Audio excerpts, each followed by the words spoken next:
Sobat Liga semuanya, senang sekali Natasha Jerbadia bisa kembali hadir lagi di pekan ini menemani Sobat Liga semuanya dalam program Highlights BRI Super League. Sebuah program yang menyajikan cuplikan-cuplikan gol dan juga highlights menarik lainnya dari kompetisi sepak bola yang paling bergengsi di Indonesia. Pada game week ke-11 ini, Persija Jakarta berhasil untuk mempertahankan posisi keduanya berkat kemenangan atas PSBS Biak. Sementara itu, 3 poin juga diperoleh oleh dua klub besar lainnya, yaitu Persib Bandung dan juga Persebaya Surabaya atas lawan-lawannya. Kalau gitu langsung saja kita simak, ini dia selengkapnya. Persija mengincar kemenangan ketiga beruntun di ajang BRI Super League kala menjamu PSBS Biak pada laga game week 11. Meski harus menjamu lawannya di Stadion Manahan Solo dalam laga tanpa penonton, tim Macan Kemayoran masih terlalu kuat bagi Badai Pasifik. Peluang emas diperoleh oleh tuan rumah ketika wasit Thorik Al-Katiri menunjuk titik putih. Menyusul pelanggaran pemain Persis terhadap Maxwell Souza, eksekusi penalti dilakukan sendiri oleh Maxwell dan berhasil menjebol gawang Kadu pada menit ke-17. Setelah tertinggal, perlawanan sempat diberikan oleh PSBS lewat proses serangan balik. Tim asuhan Divaldo Alves menyamakan kedudukan melalui sepakan Pablo Antare 5 menit menjelang babak pertama usai. Memasuki paruh kedua, Macan Kemayoran meninggikan tempo permainan untuk mengejar gol kedua. Hasilnya, pada menit ke-61, Maxwell menaklukkan Kadu untuk kedua kalinya melalui sebuah blessing yang akurat. Diawali umpan dari Axel Runtukahu. Walau sudah unggul 2-1, Persija tidak menggendurkan tempo serangannya. Alhasil, Macan Kemayoran menambah pundi-pundi gol saat laga memasuki injury time. Maxwell mencatatkan hat-trick setelah menerima assist Alano Brandon. Persija membawa pulang kemenangan 3-1 atas PSBS.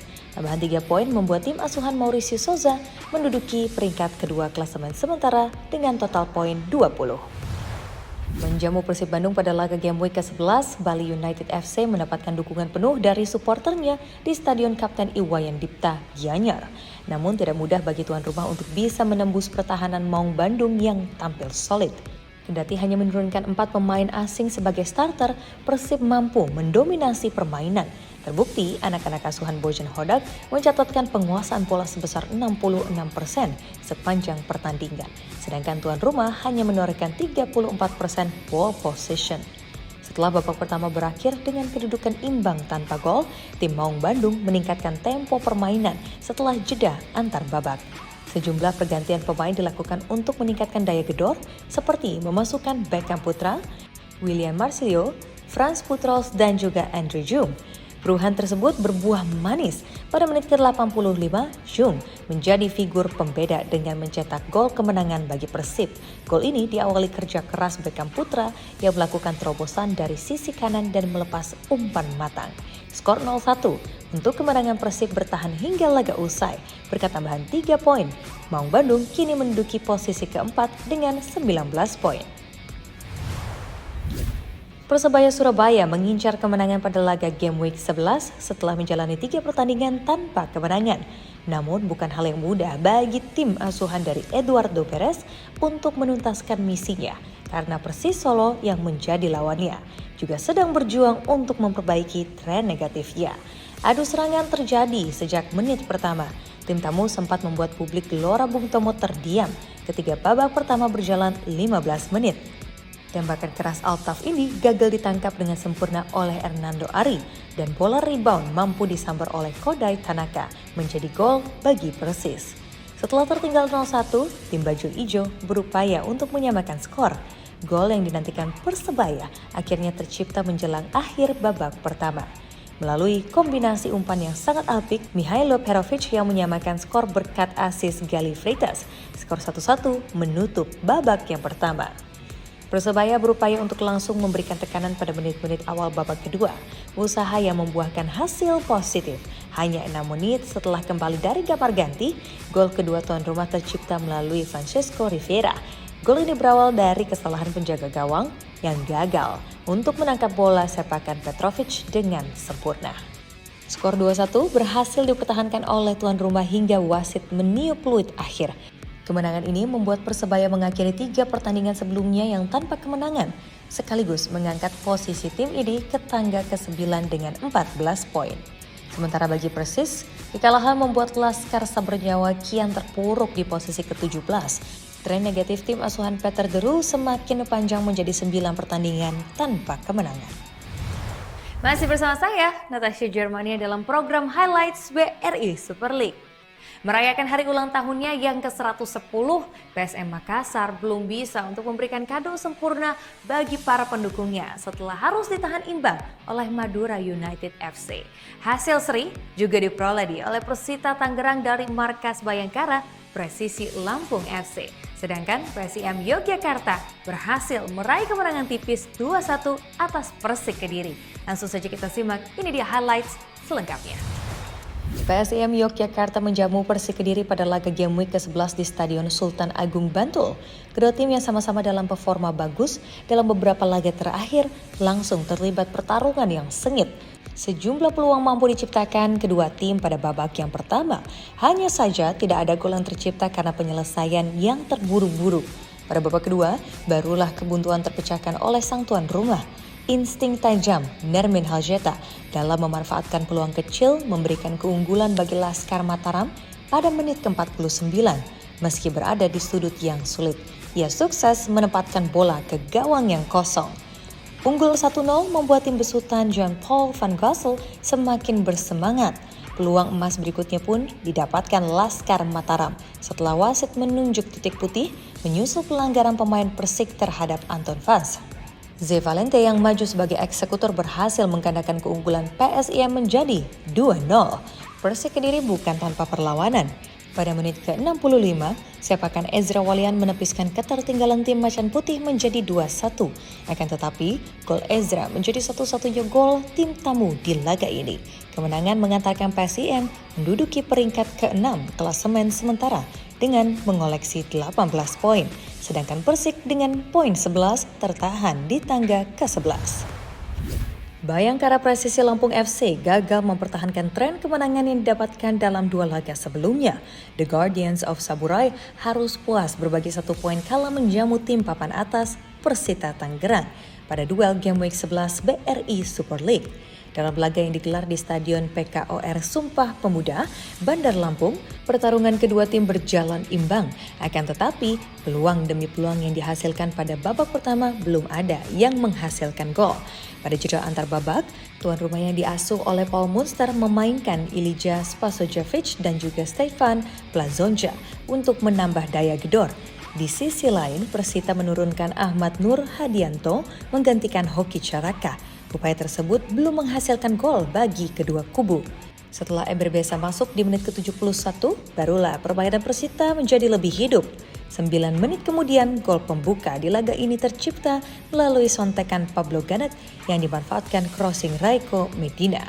Kondisi tertinggal membuat Bayangkara tidak punya pilihan selain meningkatkan serangan. 3 menit jelang waktu normal berakhir, Slavko akhirnya berhasil menyelamatkan muka tuan rumah. Tandukan Slavko memanfaatkan sepak pojok Firza Andika mengubah kedudukan menjadi 1-1. Skor ini bertahan hingga wasit Muhammad Iqbaluddin meniup peluit panjang. Berkat tambahan 1 poin, Bayangkara menduduki posisi ke-7 dengan 15 poin, sedangkan Persita di tangga ke-5 mengoleksi poin 18.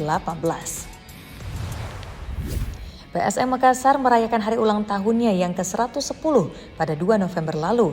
Bertepatan dengan laga BRI Super League menjamu Madura United FC di Stadion BJ Habibie Parepare. Momen yang spesial ini coba dimanfaatkan oleh kubu tuan rumah untuk memberikan kado kemenangan bagi para pendukungnya.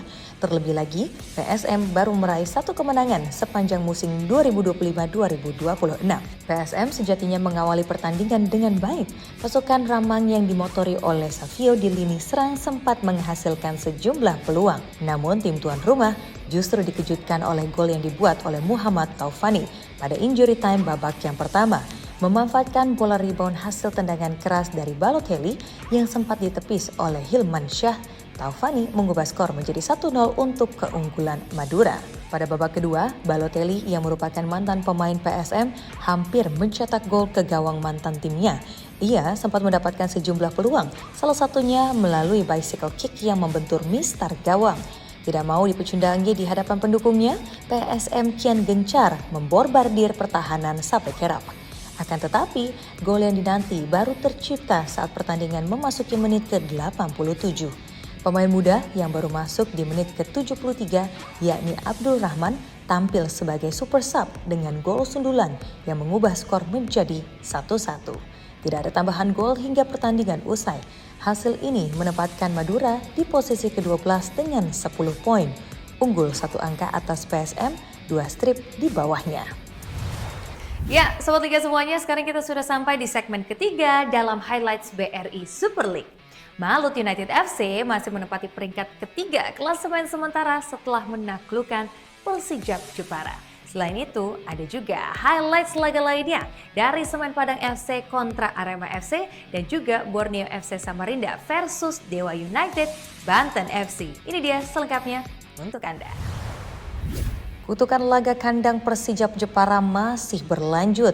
Kekalahan keempat secara beruntun di Stadion Gelora Bumi Kartini harus ditelan Laskar Kalinyamat kalah menjamu Malut United FC pada game week ke-11. Pada babak pertama, pemain-pemain dari Malut United sukses merepotkan lini pertahanan Persijap. Setelah mendapatkan sejumlah peluang, gol pembuka akhirnya diciptakan oleh tim tamu pada menit ke-39. Pemain belakang Malut, Gustavo Franca, memanfaatkan tendangan penjuru dari Kiron Del Pino untuk membawa Laskar Kiraha memimpin hingga akhir babak pertama. Keunggulan Malut baru saja disamakan tuan rumah pada menit ke-62. Wasit Ervan Effendi menghadiahi tuan rumah sebuah tendangan penalti. Usai Carlos Franca dijatuhkan oleh pemain Malut di kotak terlarang. Eksekusi Franca sukses mengecoh Angga Saputro sehingga skor berubah menjadi 1-1. Upaya Persijap untuk membalikan kedudukan justru menjadi bumerang. Sebuah professional foul di kotak penalti terpaksa dilakukan Fikron Afrianto terhadap David da Silva yang membuat wasit tidak hanya menghukum Persijap dengan tendangan 12 pas. Fikron juga harus mendapatkan kartu merah karena menjadi orang terakhir. Kesempatan ini tidak disia-siakan oleh David da Silva. Tendangan penalti striker asal Brazil sukses mengoyak gawang Persijap yang dikawal oleh Rodrigo Moura. Malut berhasil membungkus kemenangan di laga ini yang membuat posisi mereka melonjak ke tangga ketiga dengan poin 20. Namun kalah selisih gol dari Persija, Persijap sendiri terpuruk di posisi ke-15 usai menuai 5 kekalahan beruntun.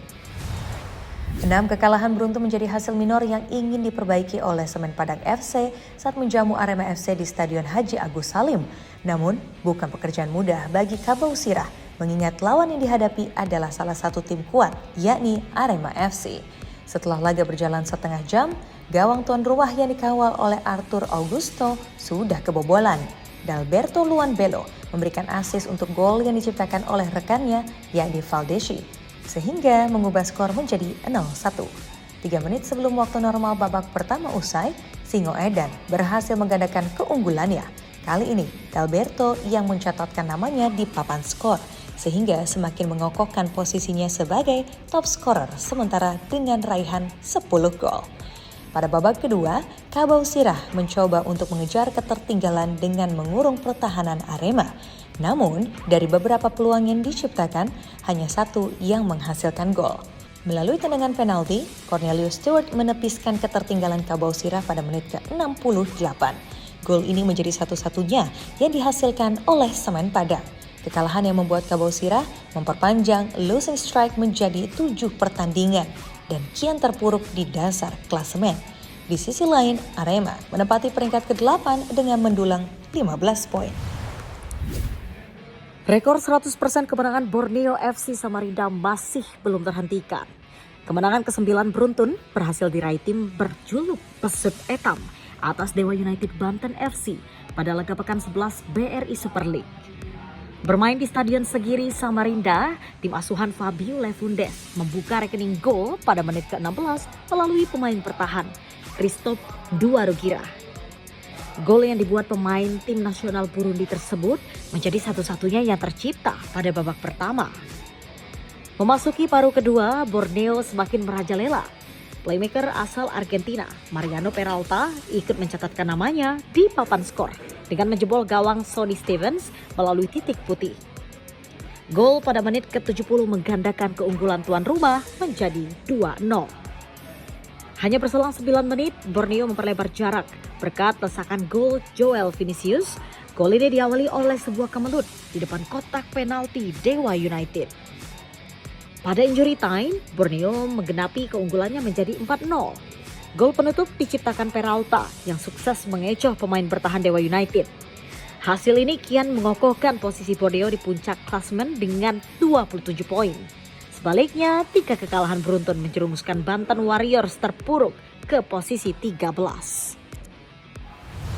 Wah, Sobat Tiga semuanya, tidak terasa sekarang kita sudah sampai di penghujung acara. Semoga informasi-informasi tadi bisa memberikan hiburan bagi Anda semua. Tapi Natasha nggak bosan-bosan nih buat ingetin, jangan lupa ya klik tombol like-nya, share serta berikan kritik dan juga saran boleh banget dalam kolom komentar yang ada di bawah.